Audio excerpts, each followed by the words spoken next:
dos mecanismos de defesa da mente humana, segundo os psicólogos, é a negação.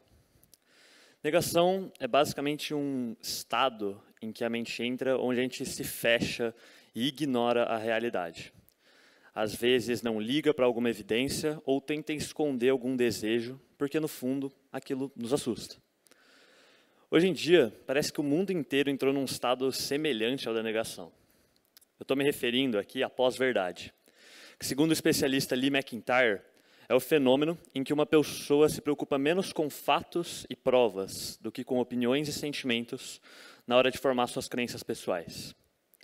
O que isso faz é não só prejudicar a capacidade da análise humana, mas encher o mundo de pessoas que acreditam em alguma coisa, não porque aquilo tem evidência, não porque aquilo condiz com a realidade, mas porque condiz com o que ela acredita e, no fundo, é confortável.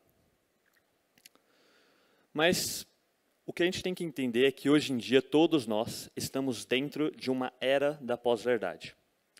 Por que isso agora? O ser humano sempre teve essa tendência comportamental e também sempre teve que enfrentar situações adversas, problemas, ou coisas que ele não gostava.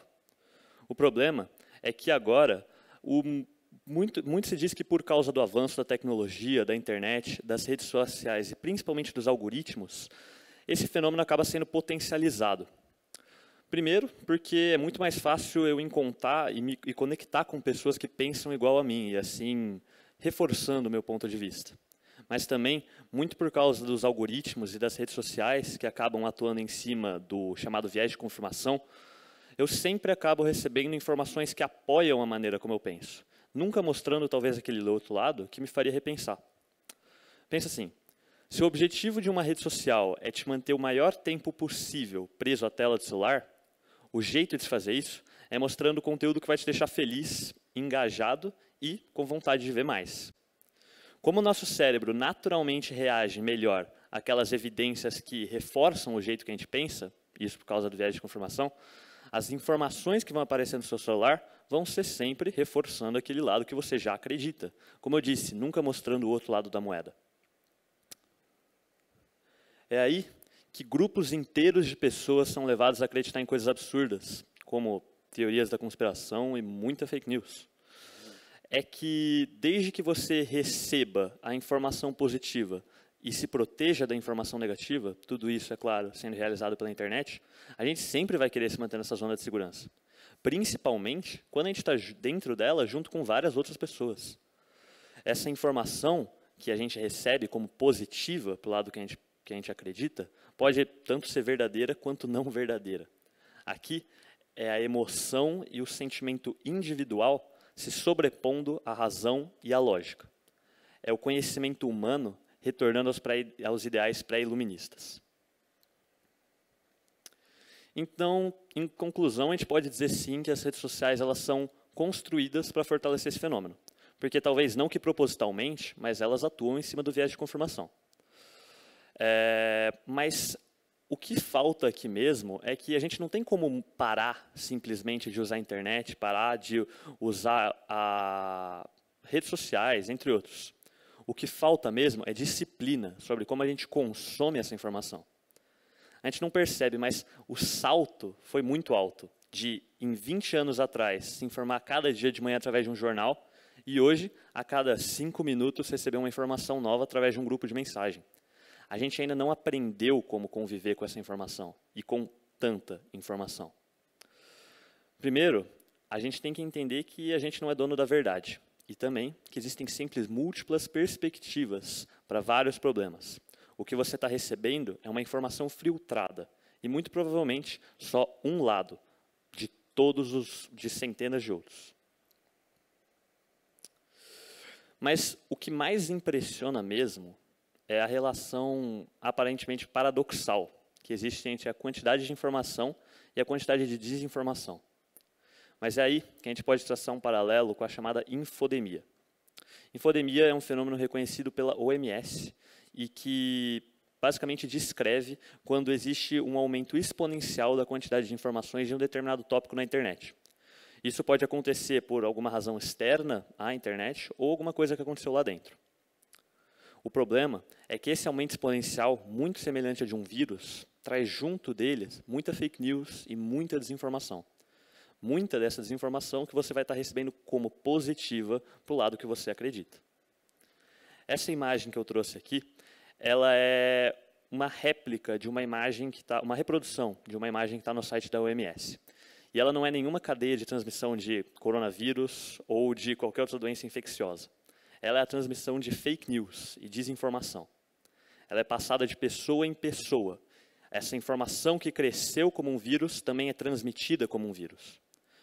Mas você pode ver que dentro dessa cadeia você tem pontos onde a desinformação não chega. É onde a gente diz que você pode ter tomado a vacina para a desinformação. Porque do mesmo jeito que a curva de infecções do coronavírus, que a gente falou tanto no início da pandemia, podia ser achatada, a da desinformação também pode.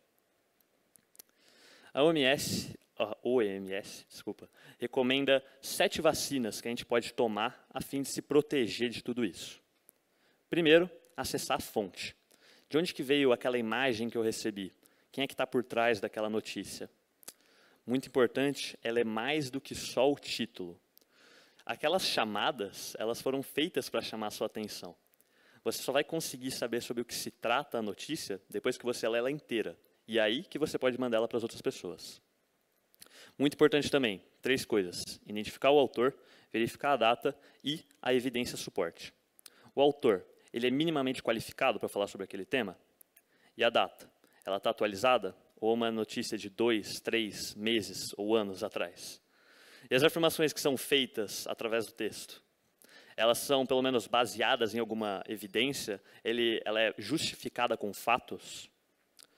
Outra dica também seria utilizar os checadores de fato. No Brasil, a gente tem muitos sites e muitas agências que já realizam esse trabalho, utilizando tanto os métodos que eu já citei acima, como também vários outros. Se você quiser, se você tiver em dúvida, você pode muito bem acessar algum desses sites para descobrir se aquela notícia que está te deixando angustiado, talvez não seja como falsa. Mas a parte mais importante, na minha opinião, é questionar as suas preconcepções. É aí onde você adota uma mentalidade não só cética e racional, mas também científica. Uma coisa que tem sido muito necessária atualmente. O que eu estou me referindo aqui é sempre questionar e ser cético em relação à veracidade da informação que você recebe. Mas mais importante também, questionar a estabilidade das crenças que você já tem. Eu sei que isso nunca é muito prazeroso. Tanto no início, quando você tem que ficar martelando em cima daquela ideia que te deixa tão confortável e ver se você não encontra algum furo nela, ou também na parte mais difícil, assumir que a gente está errado. Um autor, Dale Carnegie, em um de seus livros, disse que se nem mesmo Al Capone e vários outros criminosos e assassinos assumiram culpa pelos seus atos, o que é de se esperar da gente comum, da gente honesta com quem a gente convive todos os dias? O importante aqui é entender que errar não te faz inferior ou ignorante. É simplesmente parte do processo de aprender. Por fim, eu queria retomar aquela analogia que eu fiz no início, onde eu falo que o mundo entrou num estado de semelhante ao de negação por causa da pós-verdade. Fechar os olhos para o factual, ignorar a realidade e simplesmente se blindar daquilo que te deixa mal, não é bom. Nunca foi, nem nunca vai ser. A gente não vai nunca conseguir resolver qualquer tipo de problema desse jeito, e muito menos chegar a qualquer tipo de consenso. Mas, dentro da psicologia, a negação é a primeira etapa do enfrentamento. É só a partir dela que a nossa consciência consegue atingir um estado maior de claridade e aceitar a realidade como ela é, através de etapas, por exemplo, como a aceitação. Não que a pós-verdade seja algo positivo, muito pelo contrário. Mas entender que está todo mundo incluído dentro dela e que todos nós podemos passar por ela é a primeira etapa para que nesse nosso reinicializar a gente possa superar essa época tão confusa e entender, afinal, o que é verdade. Muito obrigado.